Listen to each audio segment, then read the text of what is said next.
اعوذ باللہ من الشیطان الرجیم بسم اللہ الرحمن الرحیم اشہد ان لا الہ الا اللہ الہا واحدا احدا صمدا لم یتخذ صاحبۃ ولا ولد ولم یکن له کفوا احد اللہم صلی علی سیدنا محمد وسیلۃ علیک وآلہ وسلم کثیراً کثیرا حرفاً حرفاً الفاً الفاً دائماً ابداً بعدد کل معلوم لک الصلاۃ والسلام علیک یا رسول اللہ الصلاۃ والسلام علیک یا حبیب اللہ الصلاۃ والسلام علیک یا نبی اللہ۔ محترم سامعین، السلام علیکم ورحمۃ اللہ وبرکاتہ۔ آئیے آج چھوٹے چھوٹے سوال و جواب کی سیریز میں کچھ بھیجے ہوئے آن لائن سوالات کے جوابات دینے کی کوشش کرتے ہیں، مختصراً، اور ان جوابات پر روشنی ڈالتے ہیں جو سوال پوچھے جاتے ہیں چھوٹے چھوٹے۔ حالانکہ بڑے سوالات کے لیے ہمارا تجزیہ نامہ گروپ چلتا ہے، اس میں ہم لوگ جو ہے ڈسکشن ایک گھنٹے کا کرتے ہیں جو زیادہ معیاری سوال ہوتا ہے، لیکن چھوٹے سوالات کے لیے ہم نے الگ ایک سیریز بنا رکھا ہے اور اس کا جواب کلیکٹ ہونے پر ہم جو ہے ہفتہ 10 دن 15 دن پر ضرور دے دیا کرتے ہیں۔ تو آئیے 10 دن کے بعد پھر بہت سارے بھیجے ہوئے سوال کے جواب آپ کے سامنے لے کر کے آتے ہیں، اپنے تعلیمات اور تحقیقات کی روشنی میں دادا سرکار میم ہندی شاہ افضل رحمۃ اللہ علیہ کے فیض و کرم کے ساتھ۔ کسی بھائی صاحب نے پوچھا تھا کہ کیا محشر میں عمل کے بنا پر بخشش ہوگی، اس پر بات کیجیے۔ کیا محشر میں عمل کے بنا پر بخشش ہوگی؟ جی نہیں، عمل تو ضروری ہے، لیکن بخشش کے لیے عمل شرط نہیں ہے، بخشش اللہ کے رحمت کے بنا پر ہوگی۔ ایسی بہت سی حدیثیں بھی موجود ہیں اور قرآن کے آیات سے بھی یہ واضح ہوتا ہے کہ اللہ جس کو چاہے بخش دے اور جس کو چاہے نہیں بخشے، لیکن آپ کے عمل دیکھے جائیں گے ضرور، ہے نا۔ آپ کے عمل پر دار و مدار تو ہے، کیونکہ جب حشر کا میدان ہے تو عمل کا دار و مدار تو ضرور ہے، لیکن عمل کرتے ہوئے یہ سوچنا کہ عمل کے وجہ سے ہماری بخشش ہو جائے گی، یہ نہایت ہی بیوقوفی ہے اور یہ ٹھیک بات نہیں ہے۔ ٹھیک ہے، آپ کے سارے عمل اچھے ہوں، لیکن اگر وہ اللہ تعالیٰ کہے کہ میں نے آپ کے ایک بھی عمل کو قبول نہیں کیا تو سارا عمل آپ کا رائے گاں چلا گیا۔ اس لیے عمل تو اچھا ضرور کیجئے، لیکن اس پر بخشش کی امید بالکل مت رکھیے، یہ ہم آپ سے کہنا چاہیں گے۔ ایک بھائی صاحب نے کہا آپ کی ویڈیو سے بہت سیکھنے کو ملتا ہے، میں سلسلہ حسینی قادری سروری سے نسبت رکھتا ہوں، آپ کی اس خدمت کا بہت شکریہ کرتا ہوں، اللہ آپ کی اس محنت کو سلامت رکھے۔ میرا ایک سوال ہے کہ بندہ مرید ہو جانے کے بعد کیا عام مسلمانوں کی طرح وظائف پر محنت کرے گا، جیسے استغفار، اس لیے کہ کاموں میں آسانی ہو، اور درود اور 5 وقت نماز، یا مرید کے لیے کیا حکم ہے؟ میں اس میں بہت کنفیوز رہتا ہوں، کیونکہ میری اپنی زندگی بہت پریشانی میں چل رہی ہے، بہت ساری رکاوٹیں ہیں کاموں میں، اس کی وجہ سے نہ زندگی میں کوئی عزت ہے نہ سکون، پورا کام جیسے برباد ہو جائے گا، ہر جگہ جو ہے ذلت کے علاوہ کچھ نہیں رہتا، سمجھ میں نہیں آتا کہ کیا کروں، کبھی استغفار کی طرف بڑھتا ہوں تو کبھی درود پڑھنے لگتا ہوں، مگر سکون کبھی نہیں ملتا، کس چیز کو تھام کر چلوں؟ آپ مہربانی فرما کر میری کنفیوژن میں مدد کیجیے۔ پرابلم ایسی کیوں کہ جاب بھی صحیح سے نہیں ملتی ہے، پرسنل لائف بھی گڑبڑ ہے، میں ابھی اس جاب میں ہوں جس میں بہت پریشانی ہے، اس میں پیسے دے کر جوائن کیا ہوں، اب کچھ پیسے واپس لینا ہے، بہت واپس دینے ہیں، بہت ایشو کریٹ ہو رہے ہیں، میں معافی چاہتا ہوں آپ کو پریشان کرنے کے۔ دیکھیے بھائی، معافی چاہنے کی ضرورت نہیں ہے، ٹھیک ہے، آپ کو پریشانی زندگی میں آئی ہے تو اس میں زیادہ جو ہے گھبرانے کی ضرورت نہیں ہے، آپ محنت و مشقت کریں، 5 وقت کی نماز بھی پڑھیں اور درود کی کثرت کریں، آپ کے کاموں میں ضرور آسانی ہوگا، استغفار بھی کثرت سے پڑھیں، یہ بھی اچھا ہے۔ اور جہاں تک مرید ہونے کے لیے حکم ہے تو یہ تو ہم اکثر و بیشتر کہتے رہتے ہیں کہ مرید ضرور ہونا چاہیے، آپ کا کوئی بھی سلسلہ اچھا جو لگتا ہو، جس سلسلے سے آپ کا دلی ربط ہو، اس سلسلے میں مرید ہو جائیے اور ورد و وظائف کیجیے اور دنیاوی محنت و مشقت میں لگ جائیے. ٹھیک ہے. بہت سی باتیں جو ہوتی ہیں زندگی میں، طرح طرح کی الجھنیں، پریشانی اور امتحانات آتے رہتے ہیں. کچھ تو آپ کے اپنے بھیجے ہوئے عمل کا نتیجہ ہوتا ہے، آپ کے ہاتھوں کی کمائی ہے، آپ نے جو گناہ کیا ہے اس کا بھی حساب اس دنیا میں آپ کو چکانا ہی پڑتا ہی ہے.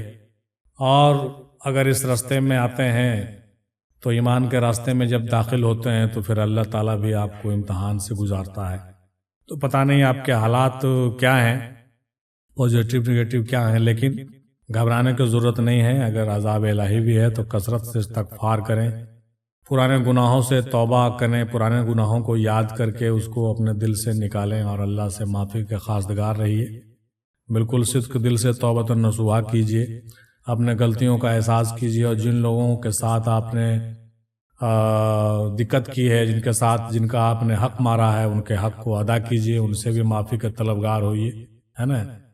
اور جن لوگوں سے آپ ربط نہیں کر سکتے، کنیکٹ نہیں ہو سکتے کسی وجہ سے، تو آپ اللہ تعالیٰ سے ہی معافی مانگیے. اور جو ہے اس طریقے سے جب اپنے غلطیوں سے شرمندہ ہوں گے تو کیا ہوگا کہ وہ جو ہے آپ کی الجھنیں دھیرے دھیرے ختم ہو جائے گی. اللہ کا کرم ہوگا. کثرت سے درود پڑھیے، کثرت سے دعائے مغفرت اور فاتحہ کیجیے، ہے نا. اس کے علاوہ جو ہے اللہ والے لوگوں کے آستانے پہ آنا جانا رکھیے، ان کے وسیلے سے دعائیں مانگیے، ان کے وسیلے سے اپنی بخشش طلب کیجیے، فاتحہ کیجیے، فاتحہ کا اہتمام کیجیے. بزرگان دین اور اولیاء اللہ کا وسیلہ ضرور بنائیے، اور ہمت کے ساتھ، محنت مشقت کے ساتھ دنیاوی مشکلیں بھی آپ کی جاتی رہے گی دھیرے دھیرے، اور حوصلہ کے ساتھ آپ کو جو ہے بنا کسی فرسٹریشن کے آپ کو آگے بڑھتے چلنا ہے. اگر جاب نہیں مل رہی ہے، جاب ڈھونڈیں گے، نیا جاب ملے گا، ہے نا. پرانے جاب میں پریشانی ہے، نیا جاب لے لیجئے، ہے نا. کچھ نہ کچھ زندگی میں کرنا پڑتا ہے. زندگی میں اتار چڑھاؤ آتے رہتے ہیں، اور ہمیشہ ایک طرح کے وقت نہیں رہتے ہیں. وقت ہمیشہ بدلتا رہتا ہے. آج اگر پریشانی ہے تو کل آپ کی زندگی میں سہولت بھی آئے گا. ہم آپ کے لیے دعا گو ہیں. اللہ تعالیٰ آپ کو جو ہے دین و دنیا میں سرفراز فرمائے. آمین. السلام علیکم ورحمۃ اللہ وبرکاتہ. Please explain in detail between Muhammad صلی اللہ علیہ وسلم شریعت اینڈ معاویہ یزیدی شریعت. وعلیکم السلام. دیکھیے بھائی، محمدی شریعت اور معاویہ یزیدی شریعت یہ الگ کر کے آپ جو ہے بالکل بڑھیا بات کیے ہیں، اچھا کام کیے ہیں. شریعت وہی ہے جو محمد صلی اللہ تعالیٰ علیہ وسلم کا ہے. معاویہ اور یزید کا کوئی شریعت نہیں ہے. اگر وہ شریعت کا پاسدار ہوتا، شریعت کا پابند ہوتا، تو امام حسین علیہ الصلوۃ والسلام کو ان سے جنگ کرنے کی ضرورت نہیں پڑتی. سمجھ میں آ گئی بات؟ اس لیے معاویہ اور یزید کی شریعت نہیں ہے، وہ ایک منمانی ہے، اور وہ ایک دھوکہ دھڑی ہے، وہ ایک مکر و فریب ہے جو دین کے نام پر آج بھی لوگ جو ہے اس پروپیگنڈے کو بڑھا رہے ہیں، پھیلا رہے ہیں. دراصل حقیقت جو شریعت ہے، شریعت محمدی ہی ہے، اور جو دین محمدی ہے وہ دین محمدی ہے، اسی کو فالو کرنا ہے. اور باقی چیزیں جو بڑھا چڑھا کر کے من گڑھت طریقے سے غلط حدیثوں کے ساتھ پیش کی گئی ہیں، جس میں اہل بیت کے شان کو گھٹایا گیا ہے، اس کے علاوہ جو ہے منمانی ڈھنگ سے بہت سی چیزیں جوڑی گئی ہیں، اور اپنے مفاد اور اپنے سطح اور اپنے کہیے کہ اقتدار کے لیے بہت سی چیزیں جو ہے انہوں نے جائز قرار کر دی تھی. تو یہ ساری چیزیں جو ہے شریعت محمدی کا حصہ نہیں ہیں، یہ آپ کے من کا بھرم ہے. اس لیے شریعت محمدی تو شریعت محمدی ہی ہے، دوسرا کوئی شریعت نہیں ہے. شریعت محمدی کے بارے میں ہم نے پہلے بھی بہت گفتگو کیا ہے. سیرت محمدی اور کردار محمدی کے تعلق سے ہم نے بہت گفتگو کیا ہے. اور جہاں پر ظلم و جبر ہے، جہاں پر جو ہے دوسروں کے حق ماری ہے، دوسروں کا جو ہے مال کو جو ہے ہڑپنا ہے، یا پھر ظلم و زیادتی ہے، وہاں پہ شریعت محمدی نہیں ہے. یہ بات آپ اچھے سے سمجھ جائیے، اور زیادہ ایکسپلین کرنے کی ضرورت نہیں ہے. آپ کو تو اتنا ہی سمجھنا کافی ہے کہ شریعت یزیدی اور شریعت معاویہ کوئی شریعت ہے ہی نہیں ہے. وہ ایک من گڑھت باتیں ہیں، وہ ایک فریب ہے، وہ ایک دجل ہے، وہ ایک مکاری ہے نا. شریعت محمدی حق ہے، اور جس کا پیروی اہل بیت علیہ الصلوۃ والسلام نے کیا، 12 امام نے کیا، 4 یار نے کیا، 14 خانوادے نے کیا، اور جتنے اولیاء اللہ صوفیہ اکرام ہوئے وہ سارے جو ہے صالحین نے، سارے بزرگوں نے جس شریعت کو فالو کیا ہے اس شریعت کو آپ بھی فالو کیجئے، وہی حق ہے نا۔ بعض چیزیں جو کنٹرڈکشن کا سبب بنتی ہیں اس پر ہم لوگ ہمیشہ جیرا کرتے رہتے ہیں۔ میرے بہت سارے ویڈیوز آپ غور سے جو ہے سماعت کریے گا تو بہت سی جو نقطے ہیں، بہت سے نکات آپ تلک کھل کے کلیئر ہو جائے گا کہ یہ دجل و مکر و فریب ہے اور یہ حق ہے، یہ سمجھ میں آ جائے گا دھیرے دھیرے آپ کو انشاءاللہ تعالی۔ السلام علیکم حضرت۔ وعلیکم السلام۔ ایک رضوی مولانا نے جمعہ کے بیان کے دوران کہا کہ درگاہوں مزاروں پر چادر چڑھانا فالتو چیز ہے، قوالی کرنے کے لیے بھی وہ بہت کبھی کبھی منع کرتے ہیں۔ سر اس بارے میں مکمل جانکاری ہو تو بتائیے۔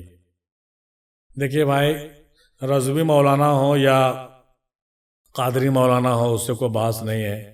درگاہوں اور مزاروں پر چادر چڑھانا اگر فالتو چیز ہوتا تو ہزاروں سال سے یہ چیزیں نہیں ہوتی، اور خواجہ معین الدین چشتی رحمۃ اللہ علیہ جیسے بزرگ اور بڑے بڑے جو ہستیاں گزرے ہیں وہ لوگ اس سب چیزوں کو منع کر دیتے، لیکن ایسی بات نہیں ہے۔ درگاہوں پہ چادر چڑھانے کا جو سلسلہ ہے تمام بزرگوں نے جو ہے اس پر جو ہے اس کی پیروی کی ہے اور کسی نے منع نہیں کیا ہے، ٹھیک ہے۔ بالخصوص ہندوستان میں جو ہے یہ چیزیں بہت پھلتی اور پھولتی ہیں، ہندوستان پاکستان میں، اور ہر آستانے پر چادر پوسی اور گل پوسی کا مسئلہ چلتا رہتا ہے اور لوگ کرتے رہتے ہیں، مزاروں پہ چادر اور پھول چڑھاتے ہیں۔ یہ فالتو چیز اگر ہوتی تو یہ چیزیں ہندوستان اور پاکستان میں نہیں پنپتی، اب اگر پنپی ہیں تو اس کے پیچھے اللہ والوں کا بہت بڑا فیض و کرم ہے اور ان کی جو ہے نگہبانی اور ان کا جو ہے اعتراف ہے۔ اب رہ گئی بات قوالی کرنے کے لیے، تو قوالی بھی خواجہ معین الدین چشتی رحمۃ اللہ علیہ کے خانقاہ سے بالکل بہت کہیے کہ پھلا پھولا، اور پورے ہندوستان پاکستان اور ساری دنیا میں قوالیاں اور سما چل رہا ہے۔ اور اس موضوع پر ہم نے جو پہلے بھی محفل سما کے آداب اور محفل سما کے حوالے سے بہت سے ویڈیوز اور ہم نے اس پر تحقیقی موضوعات اور حوالہ پیش کیا ہے، آپ ضرور ان چیزوں کو سرچ کیجئے گا اور پڑھیے گا، سنیے گا، تو بہت سے مواد آپ کو سمجھ میں آئیں گے۔ اور مزاروں کے حوالے سے بھی بہت سی بات ہم نے اپنے چینل پہ کر رکھا ہے، مزاروں پر آنا جانا اور مزاروں سے تعلق رکھنا، ان سے فیض و کرم رکھنا، یہ بھی حق ہے۔ تمام اولیاء اللہ نے بالخصوص ارد گرد کے آس پاس کے بھی حال زمانے کے جتنے اولیاء اللہ ہوئے، حضرت وارث علی شاہ رحمۃ اللہ علیہ، مخدوم شرف الدین بہاری رحمۃ اللہ علیہ، حضرت سرکار میں مہندی رحمۃ اللہ علیہ، یہ سارے لوگ جو ہے ان سب چیزوں کے مخالف نہیں ہیں۔ ہاں ایک بات ضرور ہے کہ پہلے کے لوگ جو ہوتے تھے زیادہ ان سب چیزوں پر فوکس نہیں کرتے تھے، لیکن بعد میں دھیرے دھیرے اس کا رواج اور زیادہ بڑھا، عوام اس کے پیچھے تھوڑا زیادہ تیزی کے ساتھ آئی، اور چادر کا جو کنسپٹ ہے وہ فاطمہ کے چادر سے لیا گیا ہے، اس کو آپ سمجھیے، ہے نا۔ فاطمہ علیہ الصلوۃ والسلام کا چادر کا جو چرچہ ہم لوگ سنتے رہتے ہیں، وہ اس میں 72 پیوند ہوا کرتے تھے۔ یہ فقر کی تعلیم اور فقر کا چادر، جس چادر کو رسول پاک نے بی بی فاطمہ سلام اللہ علیہ کو ادا کیا تھا، وہ چادر جو ہے ایک بہت بڑا بابرکت کہیے کہ ایک ٹولز بن گیا ہم لوگوں کے لیے، بالخصوص اہل بیت علیہ السلام کے چاہنے والوں کے لیے۔ اور کربلا کے میدان میں جب یہ حادثہ بہت بڑا وقوع پذیر ہوا تو وہ فاطمہ کے چادر اور ان بیویوں کے چادر مبارک جو چھینی گئی، جس کی وجہ سے یہ سب سے بڑا جو پوائنٹ تھا وہ یہی تھا کہ جب چادر مبارک جو ہے تمام بیویوں سے چھینی گئی اور یہ دوپٹے وغیرہ چھینے گئے، تب سے صوفیہ اکرام نے ان چیزوں کو زیادہ پکڑنا شروع کیا کہ بھائی آپ جو ہے چادر کو سمجھتے نہیں ہیں۔ وہ چادر رسول پاک نے جو ہے بی فاطمہ سلام اللہ علیہ کو عطا کیا تھا، تو وہ بہت بابرکت چادر ہے، جس پر بہت ساری آڈیو کلپ اور قوالوں نے بھی فاطمہ کے چادر کے نام سے بہت سا اچھا تخیل بیان کیا ہے۔ بالخصوص ہم نے حال ہی میں سنا تھا شوق وزیر گنجوی صاحب نے بھی اس پر بہت اچھا قلم چلایا، اور تسلیم عارف وغیرہ جو تھے قوال وغیرہ، انہوں نے کافی بیان کیا تھا اس پر۔ تو اس کا جو لاجک ہے وہ تو آپ کو سب سنیے گا تو سمجھ میں آ جائے گا۔ اور رہ گئی بات اس کا جو حوالہ اور اس کی جو تاریخ ہے، تو ہم ابھی آپ سے بات کر رہے ہیں کہ وہ حضرت بی فاطمہ سلام اللہ علیہ کا تبرک مانا جاتا ہے، اور میدان کربلا سے اس کی اہمیت جو ہے بہت نکھر کے سامنے آئی، اور تمام صوفیہ کے چاہنے والے لوگ اور جو اہل بیت علیہ الصلوۃ والسلام سے محبت رکھنے والے لوگ تھے، ان لوگوں نے جو ہے اس پر فوکس کرنا شروع کیا اور اس چادر کو جو ہے کافی متبرک سمجھنے لگے، اور جتنے بھی لوگ اللہ والے ہوتے تھے ان کو وہ چادریں جو ہے پیش کی جانے لگیں، اور عزت و احترام کا ایک کہیے کہ جگہ اور ایک مقام بنایا گیا اس چیز کو، اور بزرگوں کو چادر پیش کرنا، بزرگوں کو چادر اڑھانا، اس کے بعد باد وصال ان کے آستانے پہ چادر کو پیش کرنا، یہ ایک بہت بڑا ایک بہت اچھی بدعت بن گیا۔ بہت سی بدعت جو ہوتی ہے بدعت حسنہ ہوتی ہے، اور اس کا رواج بعد میں ہوتا ہے۔ میں نے پہلے بھی اپنے ویڈیو میں کئی بار بیان کیا کہ جیسے تراویح جو ہے سنت رسول نہیں بھی ہے،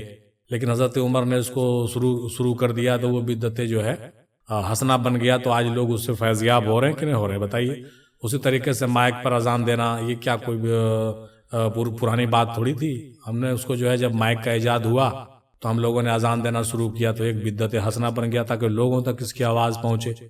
اسی طریقے سے بہت سے موضوعات ایسے ہوتے ہیں جس پر آپ قرآن حدیث سے حوالہ ڈھونڈیں گے تو نہیں ملے گا، لیکن تاریخی پس منظر میں جب اس چیز کو آپ ڈھونڈیں گے وقت محل کو مد نظر رکھتے ہوئے زمانے کے اعتبار سے، تو بہت سی چیزیں لانچ ہوتی ہیں۔ اسی طریقے سے چادر کا کنسپٹ وہاں سے نکلا، اور یہ محبت و احترام کے ساتھ جو ہے اللہ والے لوگوں نے اس کو اپنایا، اور لوگوں نے جو ہے اس کو جو ہے آج بھی اپنائے ہوئے ہیں۔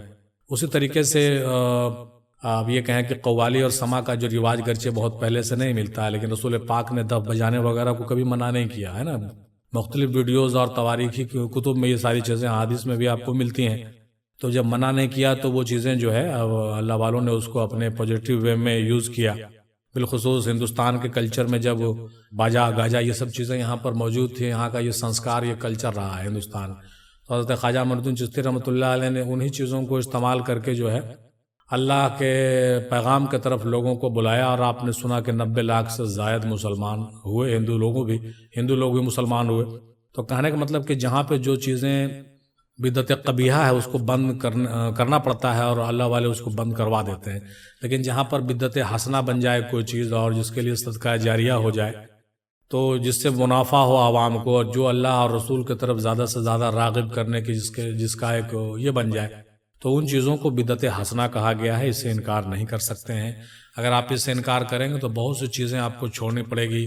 آپ جو ہے پھر ٹرین میں سفر نہیں کریں، آپ موبائل بھی یوز نہیں کریں، آپ کمپیوٹر لیپ ٹاپ کچھ نہیں یوز کریں، اس لیے کہ رسول پاک نے نہیں کیا ہے نا۔ تو جن چیزوں کو رسول پاک نے نہیں کیا، صحابہ نے نہیں کیا، کیا آپ ساری چیزوں کو چھوڑ سکتے ہیں؟ کیا آپ کی زندگی اس طرح سے چلے گی؟ آپ زندگی کا تصور بھی نہیں کر سکتے ہیں۔ رسول پاک نے تو جو ہے پنکھا کا یوز بھی نہیں کیا، اے سی کا بھی یوز نہیں کیا، کسی چیز کا یوز نہیں کیا، لیکن آج ہم لوگ کر رہے ہیں نا۔